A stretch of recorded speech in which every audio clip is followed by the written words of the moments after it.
اور جو اپنے پروردگار کی خوشنودی حاصل کرنے کے لیے مصائب پر صبر کرتے ہیں اور نماز پڑھتے ہیں، اور جو مال ہم نے ان کو دیا ہے اس میں سے پوشیدہ اور ظاہر خرچ کرتے ہیں، اور نیکی سے برائی کو دور کرتے ہیں، یہی لوگ ہیں جن کے لیے عاقبت کا گھر ہے، یعنی ہمیشہ رہنے کے باغات جن میں وہ داخل ہوں گے، اور ان کے باپ دادوں اور بیویوں اور اولاد میں سے جو نیکوکار ہوں گے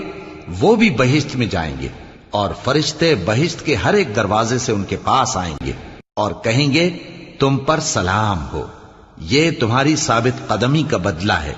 اور عاقبت کا گھر خوب گھر ہے۔ اور جو لوگ اللہ سے پختہ عہد کر کے اس کو توڑ ڈالتے اور جن رشتوں کے جوڑے رکھنے کا اللہ نے حکم دیا ہے ان کو قطع کر دیتے اور ملک میں فساد کرتے ہیں، ایسوں پر لعنت ہے